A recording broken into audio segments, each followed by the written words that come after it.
২ টা মেয়ে সন্তানের মা আমি। হঠাৎ একদিন জানতে পারলাম আমি আবার কনসেপ্ট করেছি। তো এইটা শুনে আমার শাশুড়ি সকাল হতে না হতেই আমাকে তার কাছে ডেকে নিয়ে গেল। শাশুড়ির কাছে যাওয়া মাত্রই আমার শরীর ভয়ে থরথর করে কাঁপতেছিল। হঠাৎ শাশুড়িমা বলে উঠল, "আবার নাকি পেট ব্যথাইছো তুমি?" আমি অল্প কণ্ঠস্বরে বললাম যে, "জি মা।" আমি মনে মনে ভাবতে লাগলাম, শাশুড়ি তো মায়ের জাত। মায়েরা কি মেয়েদের সাথে এভাবে কথা বলতে পারে? আবার আমার শাশুড়ি বলে উঠল যে, "আমার কিন্তু এবার ছেলে সন্তান চাই। ছেলে সন্তান হচ্ছে বংশের বাতি। তো আমার একটা বংশের বাতি দরকার। সেটা যদি তুমি না দিতে পারো তাহলে আমার ছেলেকে দিয়ে তোমাকে ডিভোর্স করিয়ে দিব।" শাশুড়ির কথাগুলো শুনে আমার মাথায় আকাশ ভেঙে পড়ল। তিনি কি জানেন না যে সন্তান দানের মালিক হচ্ছেন আল্লাহ। তিনি যা চায় তাই দেবেন। আর মেয়েরা হচ্ছে ঘরের লক্ষ্মী। মেয়ে হলেই বা কি? আমি শাশুড়িমাকে বোঝানোর চেষ্টা করলাম কিন্তু তিনি এক কথায় বললেন যে ছেলে না হলে আমাকে ডিভোর্স করিয়ে দেবেন। কথাগুলো শুনে আমি হয়ে দাঁড়িয়ে আছি।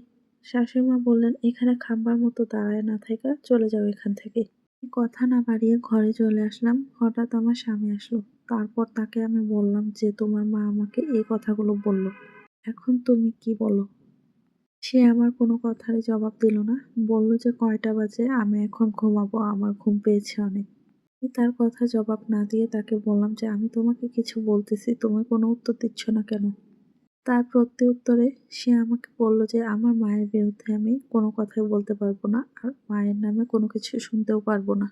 আমি মনে মনে ভাবতে লাগলাম, এত উচ্চশিক্ষিত একটা ছেলে এরকম মা ভক্ত, তার কি কোনোদিনই বোধ বুদ্ধি হবে না? দেখতে দেখতে ৩ মাস কেটে গেল। তারপর হঠাৎ একদিন আমার শাশুড়ি মা আমাকে বলতেছিল যে ডাক্তারের কাছে যাওয়ার কথা। তো আমি আর কি বলবো সেখানে, কথা না বাড়িয়ে আমি কথায় সায় দিলাম।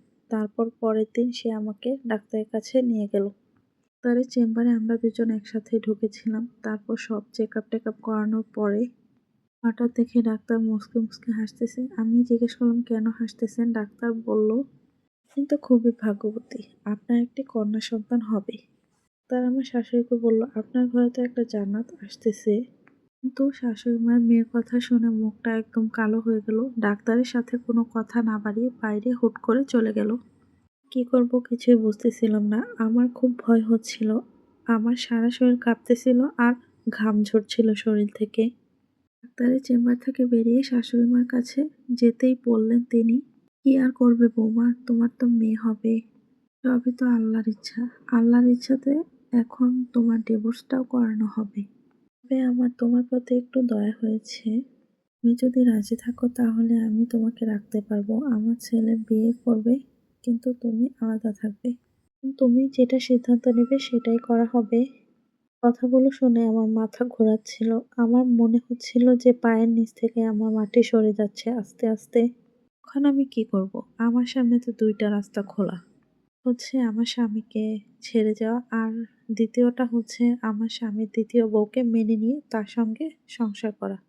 আমি এখন কি করব ভেবে কুল কিনারা খুঁজে পাচ্ছি না। মায়ের জাত যে এমন হয়, আমার শাশুড়িকে না দেখলে আমি বুঝতে পারতাম না। গল্পটা ছিল এক আপুর জীবন থেকে নেয়া। আমি আপুর উদ্দেশ্যে একটাই কথা বলব যে আপনি কখনোই আপনার জায়গা ছাড়বেন না। আপনার জায়গার জন্য আপনি লড়াই করে যান। কারণ আপনি এখানে কোনো অন্যায় করেননি। আর আপনার চিন্তার কোনো কারণ নেই। অলরেডি আপনার ঘরে ৩ টা জান্নাত আছে। আপুর কথাগুলো শুনে আমার অনেক কষ্ট হচ্ছিল। তবু কোনো কিছু করার নেই। আপুটার জন্য মন থেকে দোয়া করি।